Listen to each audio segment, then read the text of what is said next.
Welcome to the Sam and Joe VA Show, where we teach women just like you how to start and scale a thriving virtual assistant business. We're your hosts, Sam and Joe, and get ready to have the control, flexibility, and freedom you've always dreamed of. Welcome to episode 144, Why Prioritizing Your Clients is a Recipe for Disaster. Gosh, that sounds dramatic, Joe. So dramatic. It's true, though. It's true. Now, we're not talking about doing a poor job for a client or never being responsive or not caring about the services that you're providing to your client or their success. We're talking about the virtual assistants that we see all the time that are continuously putting their clients first and to the detriment of their own business. So they're so focused on the client work that their own business growth, business admin, all the behind the scenes stuff just never gets done.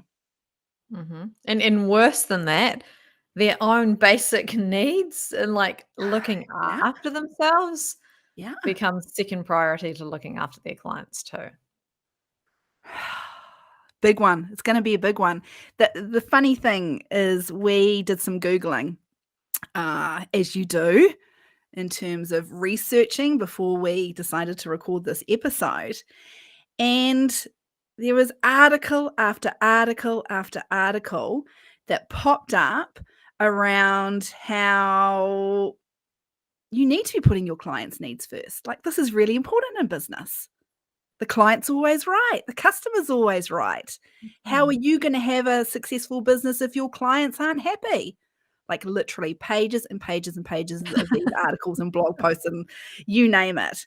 We found one article that agrees with our viewpoint,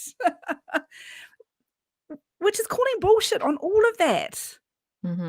Well, the customer is always right is a quote that is absolutely ingrained in the business world. So much so that I recently had a client who we just started, it was just kind of issue after issue. They would be in there kind of blaming us for things that they were doing, and it was just not working. And they were always just really picking at everything and just constantly not happy. And my ethos is we try and repair a relationship, we fix things, we have a discussion with them. If that doesn't work and they are just one of the 20% of the clients that are just a pain in the ass, we get rid of them. Now, clients are not very happy sometimes when you get rid of them and fire them, because it's very shocking to them. They're like, what? Why would you not want my business? How can you do this to me? The client is always right. He actually quoted that in the email back to us. The customer is always right. And I was like, no, I am not accepting that. The customer is not always right. No. This is an issue that is causing frustration and just noise and time with the team, and we don't need it. So I'm sorry.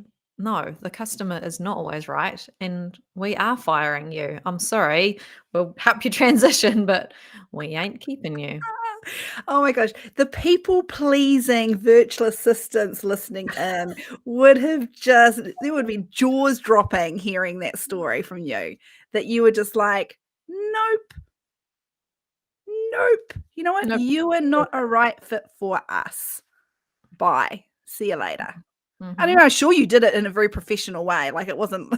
Oh, didn't say that. No, yeah. Exactly. So we did it in a professional way and just ignored that part and was like, we'll help you transition. Like, this is happening. We're not going back on this. It's happening. Yeah. Mm. So interesting. It's so interesting that this is just ingrained. It's just ingrained that the customer is always right. The customer comes first. this loyalty that we have towards our clients, which is not doing our businesses any good. No, we're like virtual assistants, and maybe you listening also think this, that like you have to drop everything for your client. When they need something, you need to be there. It makes you feel valued and important. If you like, they need you. You end up missing important events. You miss your Mhm. kids' school things that you were planning on going to. You miss your gym appointment. Oh, yeah, I don't usually work on Fridays, but yes, I can do that for you because it's important to you. Well,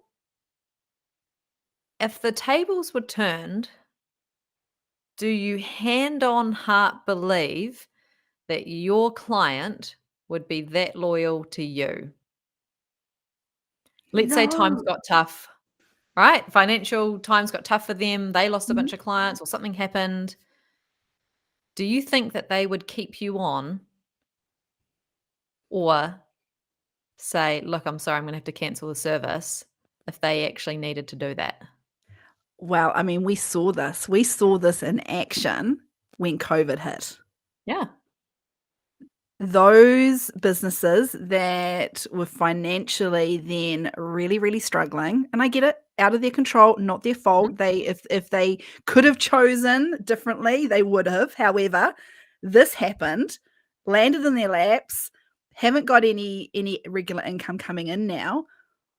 Who's the first person they let go? mhm. The virtual Because assistant. they would make a business decision, right? It's not personal. That Mm, is the thing. It's not personal. Business decision. They've made the right decision. Like, we're not saying that they didn't. Like, mm, that is the right decision for their business. But does the loyalty go both ways? mm, We know it doesn't. We know it doesn't because there are virtual assistants. If we now kind of look at from a financial point of view, virtual assistants that have so much loyalty to some of their long-standing clients or their not-for-profit clients or clients that they know potentially aren't doing like really, really, really, really well successfully financially. I mhm. think, oh, well, they can't, I'm not going to put up their prices. Yeah, I just that's what can't. happened. I can't do it. I Mhm, can't do it. You are not making the right business decision. mhm. Yeah, we see this time and time again where virtual assistants have every excuse under the sun to defend why they are not putting the price up with their client. And what they are doing by not doing that, what they are doing is putting their financial needs of them and their business below the financial needs of their client. So they're putting the financial needs of their client first. Like, can you actually, one, afford to do that? And two, is it like it's holding you back from your future success in your business? Mhm. And think about this: if you get to retirement and you have put all of your clients' financial needs before your own, and you don't have anything left for you to retire on because you've put your financial needs of your clients first. Do you think that client is going to be there for you, giving you a helping hand to say, thanks for being so loyal and not putting my price up all of those years? Ah, Of here's course here's they're here's a not. bonus for your retirement fund. No, that ain't gonna happen. That is not gonna happen. If a Ah, client can't afford you, then you need to get a different client and you're not the yeah. virtual assistant for them. Well, you're not even the solution for them potentially. You are putting your client first. Hmm. You will not grow. You will stagnate. This is not a way to create a long-lasting business. Hmm. And not. Resentment, or just all those feelings that we talk about time and time Hmm. again, the resentment kicks in. You're burnt out because you're just saying yes, yes, yes, yes, yes, because you're people pleasing. Hmm. And it feels good. Like, we can't argue with that. It feels good when we go above and beyond, putting the Hmm. clients first, because we get that hit. We get that great little buzz every time they go, "Oh my god, thank you so much. You're amazing. What would I do without you?" What would I do without you? That feeds the sense of, like, needing to be loyal to your client. Yeah. Yes.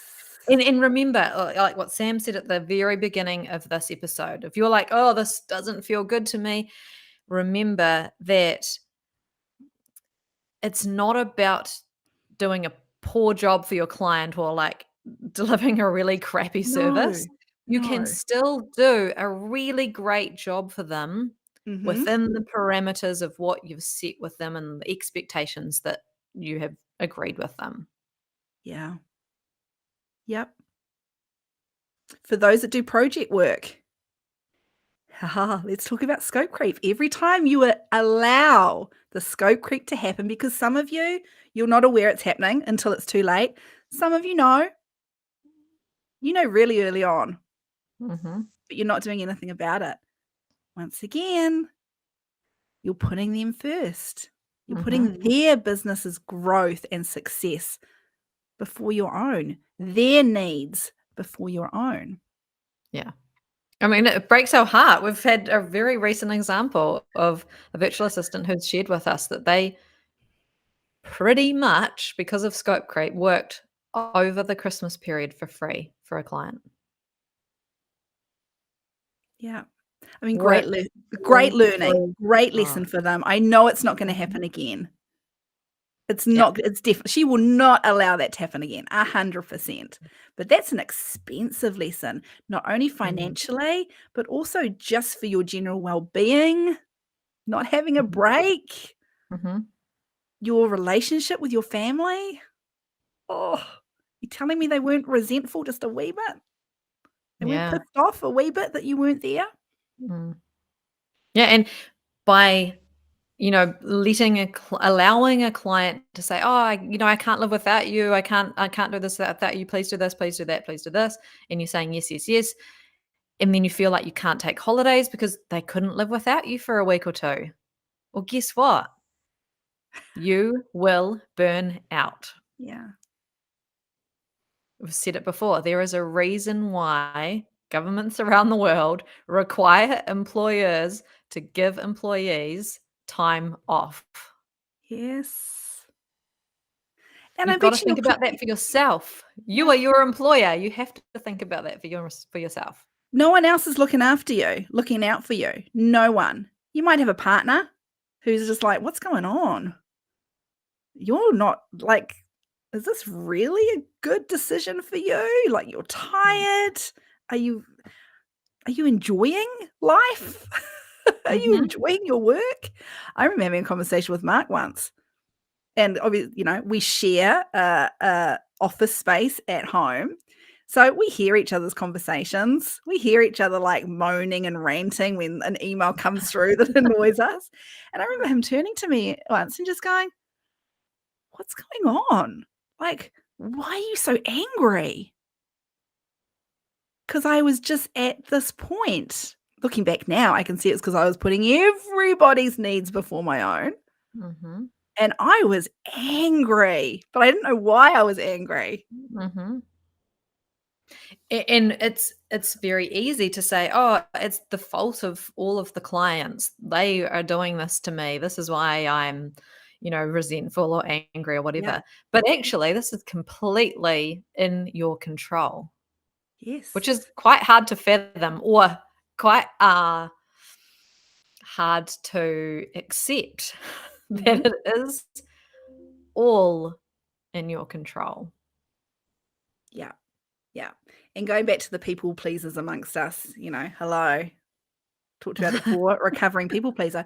It's something that continuously, not continuously, but it pops up again and again and again. I Mm, have to be aware of it all the time in order to mhm, keep my recovering people pleaser tag. mm. Almost Yeah, happened and last night. It almost happened last night. it Yeah. and so what did you do? I pushed back, but I felt bad. The people pleaser in me was like, "What have you done?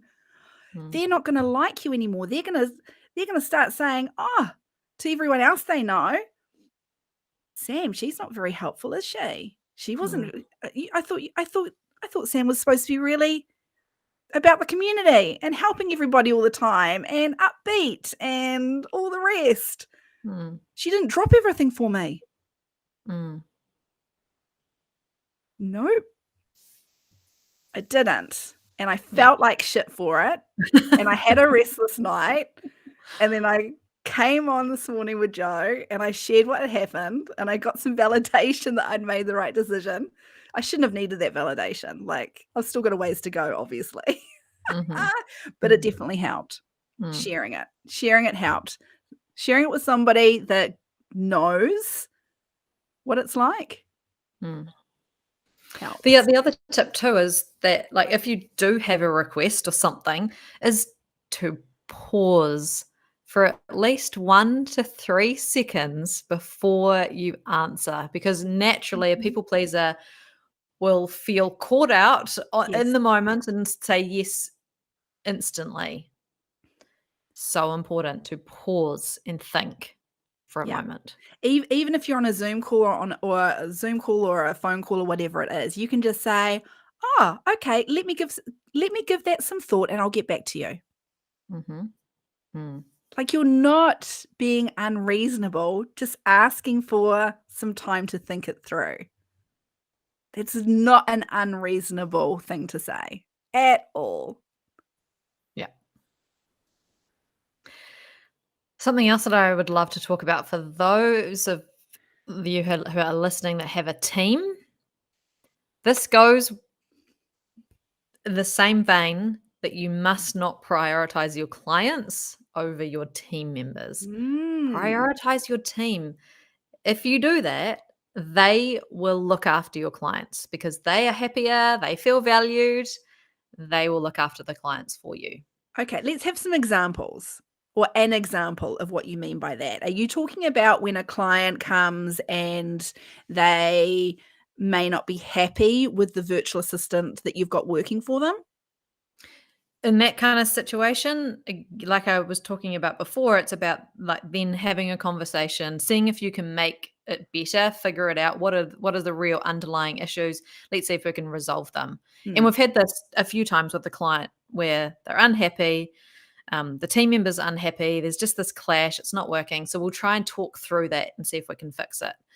Sometimes we realize that actually the client is not taking any kind of, they're not trying to make it better. They're just in overwhelm or in distress, and all of their natural tendencies are coming out, and we can't reason with them. We can't help them through that to help themselves to help us. Yeah. In that situation, I will always prioritize my team member over the client, and I will fire the client so that I can keep my team member. Mhm. It takes a Yeah. lot more effort to hire another team member and bring them on in cost than it does to bring on another client to fill that gap. Repeat that. Repeat that, Joe Jensen. That was a goodie. It costs a lot more to have a team member leave, to recruit and hire and train a new team member than it does to fire a client and find a new one to replace them. Boom. Hands down, 10 times more. I just pulled that Boom. number out of the air, but feels about right. It'll be a substantially more valued, happy, and they will prioritize the clients for you. Yes. I guess another example of that would be the hours that your team members are working, like not just piling on the work because the client has the work and Mm, not being aware of their own workloads and whether or not they're on their way to burnout. mm.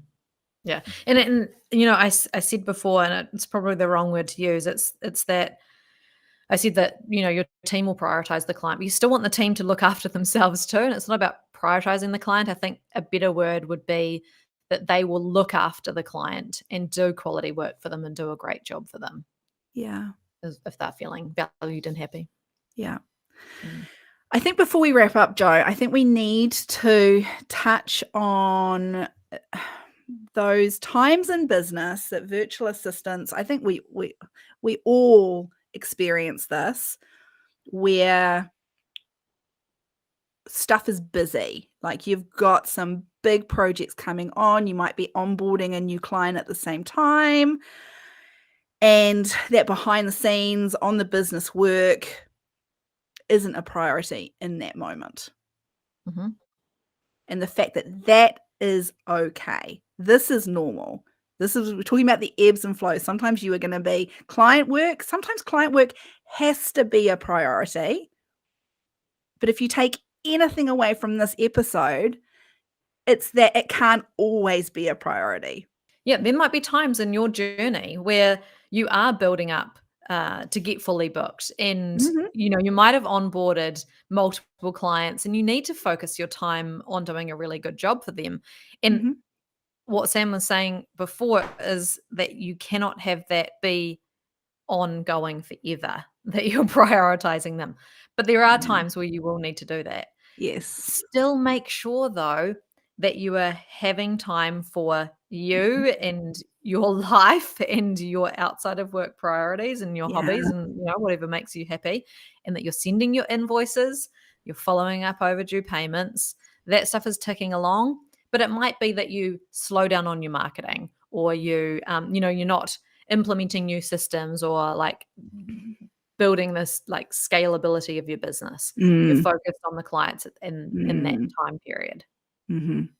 Yes, we do not want it to become a habit, right? Like letting all that stuff go. Yes. Yeah. It cannot be a habit. That's when we get in that danger zone, hence the Mm. word danger in the in the title of this episode. That's where it gets dangerous. Yes. Yeah. So if you take anything out from this episode, it's that you must prioritize you Mhm. and your business over your clients. Those people pleasers listening, please, please, please pause, take a moment to answer, and remember, in your retirement, or like down the track, if your client gets into a financially hardship kind of situation, remember that they are not going to have the same loyalty to you that you are giving to them. So really think about that and make sure that you do prioritize yourself in your own business. Yeah, our hope for everybody listening is that you end up not with a business by default, but one that you have designed and shaped, that you love, that you are proud of, that you enjoy. Thanks for listening to this episode of the Sam and Joe VA Show.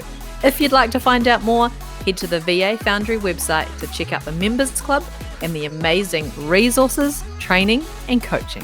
You can find us at thevafoundry.com.